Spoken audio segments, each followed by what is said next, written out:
त्या वतनदारीतून गुलामशाही चालायची, आदिलशाही चालायची, निजामशाही चालायची, पण हे वतनदारी बंद केली म्हणूनच तर संभाजीराजा सासऱ्याकडून मारला गेला रे.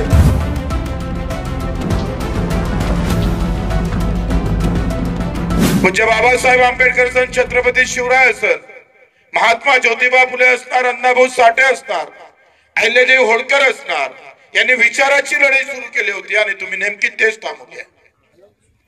तुम्ही विचाराची लढाई थांबवली आणि जातीपाती धर्माची लढाई सुरू. मग या सगळ्या थोराच्या मागे तुम्ही जात लावत असाल तर तुमच्या सारखे नालायक कोणी नाही.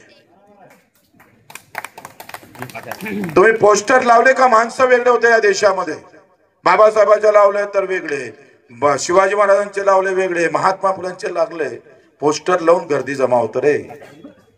काय होणार आहे. एवढे मोठे माणसं जातीच्या एवढ्याशा पिंजऱ्यात अटकून ठेवले तुम्ही. आणि हे त्याचं कारण सुरू झालं आमच्या मराचं कारण तुम्ही आहे, सरकार नाही आहे. सरकार तर एका दिवसात, तुम्ही सांगतोय एका दिवसात सरकार ना तालावर आलं ना. अहो आमची संख्या 7 कोटीच्या वर आहे शेतकऱ्याची, शेतमजुराची, गावखेड्यात राहणाऱ्याची. 4 ते 5 कोटीवर आम्ही अर्धे काय 1 कोटी जरी जमा झाली ना भाऊ,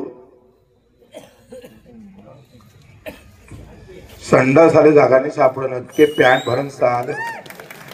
पण त्याला माहित आहे का बच्चू कडून किती काही बोंबला, हे जातीत अटकल्याशिवाय नाही. आता जातीची स्पर्धा एवढी झाली का आता त्याला इतकं हिरवं दिसून आलं तर आपलं राजकारणच जमते. तुम्ही मरास आहात, या सगळ्या व्यवस्थेच्या बाहेर निघाला. तुम्ही राहणार जाती धर्मात काय असं, पण शेतकरी म्हणून जगता आलं पाहिजे आणि ते जगणं सुरू केलं तर हे विषय कथम होतात. 6,000 रुपये क्विंटलनं कापूस विकायला लागतं राव. 11,000 रुपये क्विंटलची शिफारस आहे. 11,000 रुपये राज्य सरकारनं शिफारस केली, मी नाही केली शिफारस.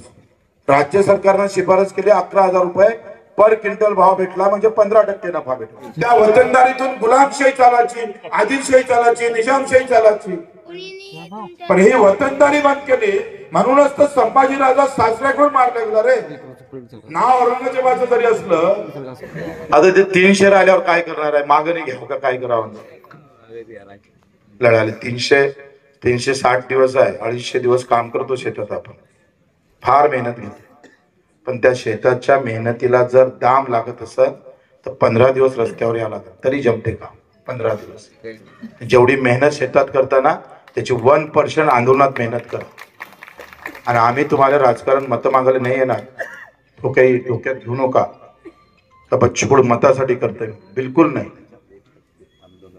आज तर एखाद्या पार्टीत जाऊन जमून टाकलं असतं. गुवाहाटी एवढं नाव बदनाम केलं का जसा काही सहायचा हिंदुस्थानातला पहिलाच माणूस तिकडे गेला. पण हे तुम्हाला माहित नाही, त्या एका जाण्यामुळं माझ्या दिव्यांगाचं जगातलं पहिलं दिव्यांग मंत्रालय निर्माण. आज 2,500 रुपये महिना आहे. पैशाची लढाई धर्मभेद और जातीभेद की नाही आहे, ही अर्थभेद की लढाई आहे. पैशासाठी लढावं लागणार आहे. पैसा आहे तो सब कुछ आहे. सगळं येतं आता पैशात, काही कमी नाही पडत. मग आमचाही बंगला होईल, आमची गाडी होईल, पण ते पैशाची लढाई लढवावं लागेल. आम्ही पैशाची लढाई जिंकलो आहे दिव्यांगांची. 7 दिवस उपोषणाला बसलोय आणि 7 दिवसानंतर जेव्हा 600 रुपये महिना होता त्या दिव्यांगाचा, तेव्हापासून लढतोय. 1000 केला, 1500 केला, 200 गुन्हे दाखल आहे फक्त दिव्यांगासाठी. मला आमदार म्हणायचे की तू काय याच्यासाठी लढतोय, एक ग्रामपंचायत सदस्य निवडून याची ताकद नाही राजकीयांची आणि कशाला लढायचं. म्हटलं सगळं काम राजकारणासाठी नाही केलं पाहिजे, काही काम आशीर्वादासाठी करता आले पाहिजे. ते काम आम्ही आशीर्वादासाठी करतो. म्हणून ही तुम्ही समजून घ्या, ह्या पैशाच्या लढाईत जात